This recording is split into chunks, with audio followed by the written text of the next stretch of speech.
Sabia que humanos pousaram uma sonda em Vênus? Ela funcionou por menos de 1 hora e chocou cientistas com o que transmitiu. Descubra o que foi revelado.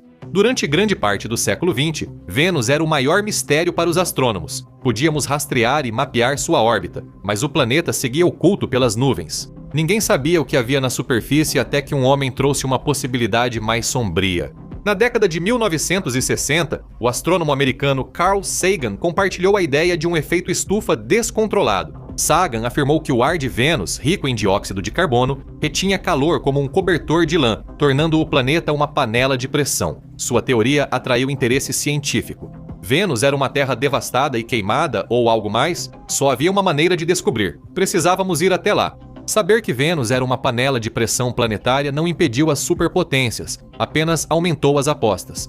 Era o auge da corrida espacial da Guerra Fria, com Estados Unidos e União Soviética disputando intensamente. Sob Nikita Khrushchev, os soviéticos viam as viagens espaciais como forma de mostrar sua tecnologia e superar os americanos. Eles já haviam surpreendido o mundo com o Sputnik 1 em 1957 e com a viagem histórica de Yuri Gagarin ao redor da Terra em 1961. Enquanto os americanos tentavam alcançar, os soviéticos buscavam mais. Vênus estava mais próximo que Marte em sua maior aproximação, a apenas 24 milhões de milhas, sendo o local ideal para fincar uma bandeira. O programa Venera, nomeado a partir da palavra russa para Vênus, foi lançado em 1961. Venera 1 foi uma tentativa ousada, sonda de mais de 1.400 libras projetada para sobrevoar o planeta e enviar dados. Porém, 7 dias após o lançamento, o contato foi perdido.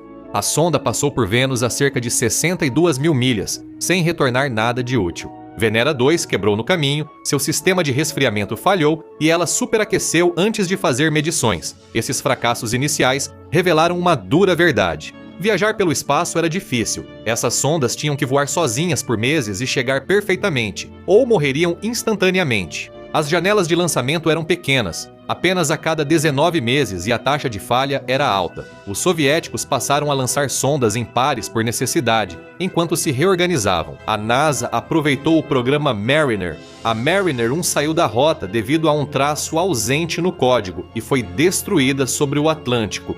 Mas sua gêmea, a Mariner 2, funcionou perfeitamente. Lançada em agosto de 1962, realizou o primeiro sobrevoo planetário bem-sucedido da história.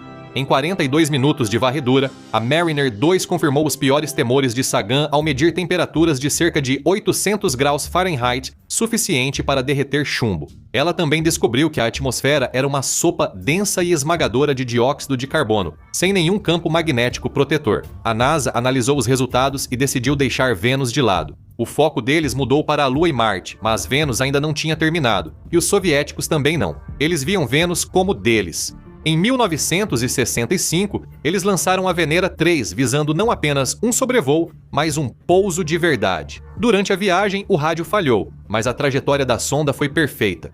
Ela colidiu com Vênus em 1º de março de 1966, tornando-se o primeiro objeto feito pelo homem a atingir outro planeta. A Venera 4, lançada em junho de 1967, foi além. Ela lançou uma cápsula de pouso que usou paraquedas e transmitiu dados por 93 minutos durante a descida nas altas altitudes. A temperatura era agradável, parecida com um dia de verão na Terra, cerca de 27 graus Celsius, mas logo piorou. Conforme a sonda descia, o ambiente virou uma cena de filme de terror em Vênus. O ar é tão denso que é praticamente um líquido. Conforme a Venera 4 descia, a pressão começou a aumentar a cerca de 25 quilômetros acima do solo. O sinal parou. A sonda foi esmagada pelo peso do ar, como uma lata vazia. Os soviéticos se surpreenderam ao ver que suas sondas não eram fortes o bastante. A Venera 5 e a Venera 6 vieram em 1969 para confirmar essas descobertas, mas foram esmagadas da mesma forma, durando pouco mais de 50 minutos antes de serem achatadas.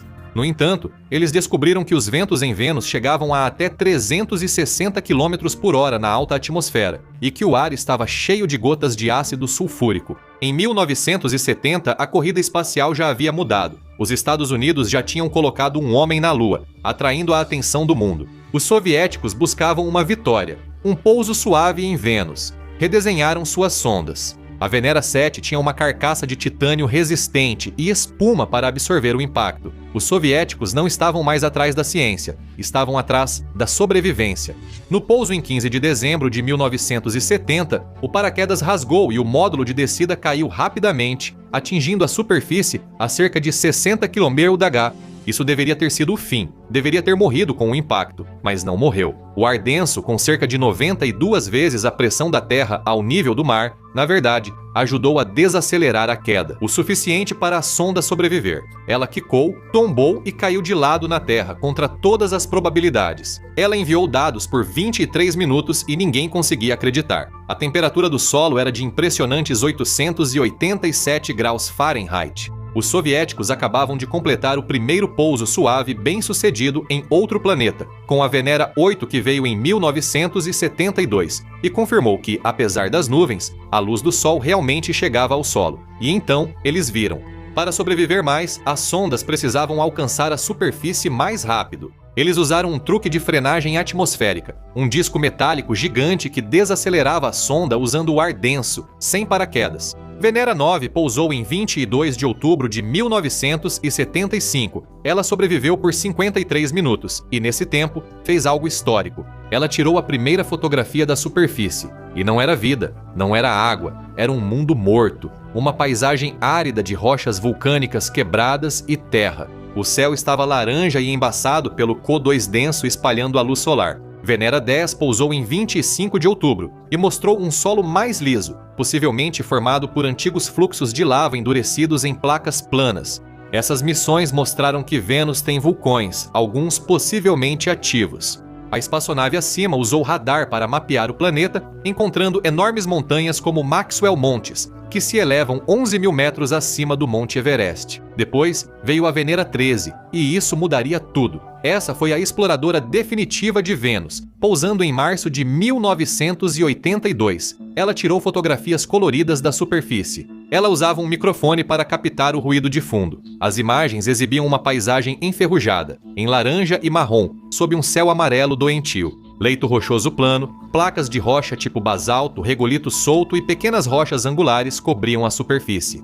A sonda também registrou o primeiro som de outro mundo, um uivo estranho e grave do vento venusiano. Venera 13 também perfurou a superfície, descobrindo um tipo de rocha idêntica ao basalto toleítico, que compõe o fundo do oceano da Terra. A sonda sobreviveu por 127 minutos, um recorde de sobrevivência na superfície de Vênus. Venera 14 pousou nas proximidades, mas não teve tanto sucesso. A tampa da lente da câmera se soltou e caiu exatamente onde o braço de teste do solo deveria tocar.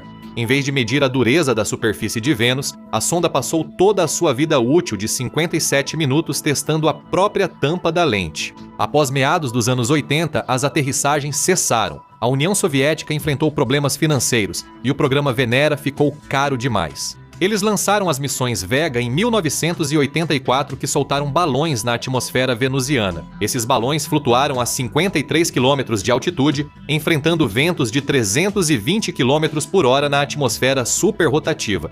Mas, com o colapso da URSS, em 1991, o dinheiro para a exploração de Vênus também acabou. Enquanto isso, a NASA decidiu que Marte era um lugar muito melhor para investir dinheiro. Rovers como Curiosity ou Perseverance duram 10 anos. Em Vênus, gastar $1 bilhão em uma máquina que dura só 2 horas não compensava. A matemática não fechava. Por que não retornamos à superfície de Vênus? Vênus é um pesadelo. O calor extremo faz com que a maioria dos chips de computador quebre rapidamente. Construir um rover que sobreviva por dias exigiria eletrônicos resistentes ao calor, ou grandes sistemas de resfriamento, tornando a sonda pesada demais para voar. Atualmente, a superfície de Vênus ainda é inacessível para a tecnologia humana. Então, o que os soviéticos descobriram de fato? Aprendemos que, bilhões de anos atrás, Vênus provavelmente tinha oceanos de água líquida, talvez até tivesse vida, mas, por estar tão perto do Sol, ocorreu um efeito estufa descontrolado. Os oceanos secaram, o vapor d'água reteve mais calor e o dióxido de carbono das rochas acabou liberado na atmosfera.